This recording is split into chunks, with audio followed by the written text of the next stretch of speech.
Faly miarabantsika tsirairay avy indray amin'ity zoma fa 7 ny volana septambra ity, ary misaotra an'Andriamanitra isika fa mbola enika ny fahasoavany. Matoa ianao mbola mihiratra, ny maso maheno sofina dia misaora azy.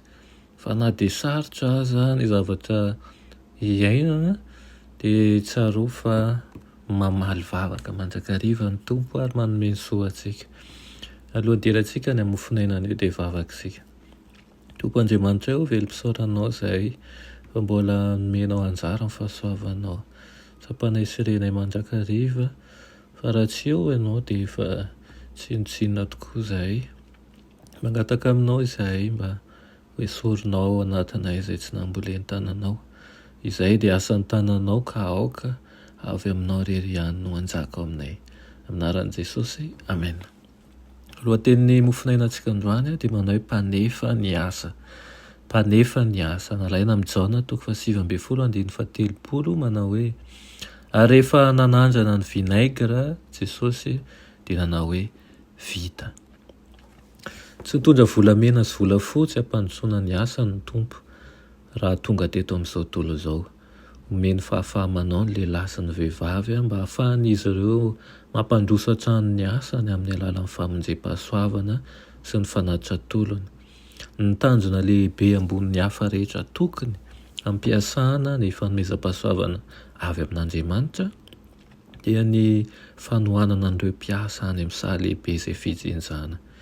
Ary raha ho tonga fantsona hikorinan'ny fitahiany lanitra makama amin'ny fanahy hafa ny lehilahy sy ny vehivavy dia ho fenoan'Andriamanitra hatrany ny fantsona.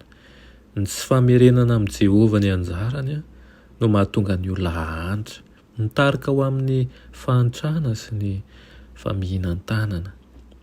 Mahatonga ny membre tsirairay ny fiangonana ho mpiara-miasa amin'Andriamanitra ny fizarana izay noraisiny.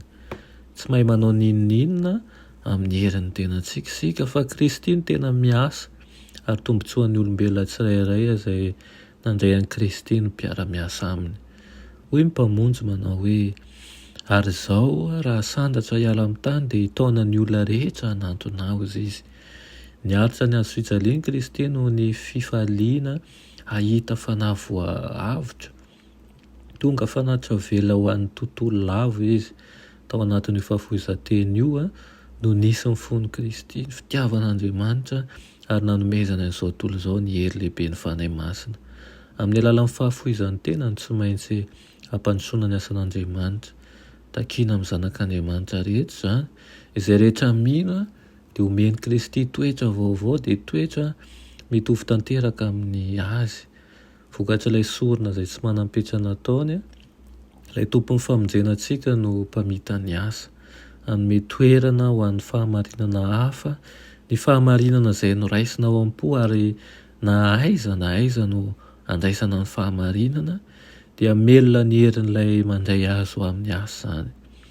Rehefa tia marina ny ten'Andriamanitra momba ny fiangonantsika dia haneo toetra tsara sy mahafiorina indrindra ary arakaraky ny ananan'ny fahamendrehana no hinoany ny ten'Andriamanitra tahaka ny zaza hanoheran'ny fitiavan'ny tena rehetra.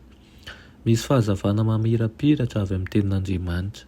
Aoka isika hisy fifoazana manoloana ny tsy firaiana rehetra. Aoka ianao tsy ho variana ny amin'ny zavatra mandalo fa hibanjina mandrakariva izany fitiavan'ny tompo antsika izany dia indrindra ny antsoiny antsika ho zanany. Amen. Rainay malala tsara indrindra mbola misaotra anao izay amin'izany teninao izany mampatsiahy anay mandrakariva ny fitiavanao. Aoka izany ho mahafiorina ao anatinay.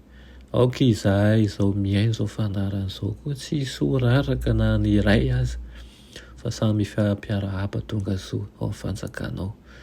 Aoka izahay sy ny fianakavianao ihany koa hampaherezinao mandrakariva fa tsy mahavita tena izahay.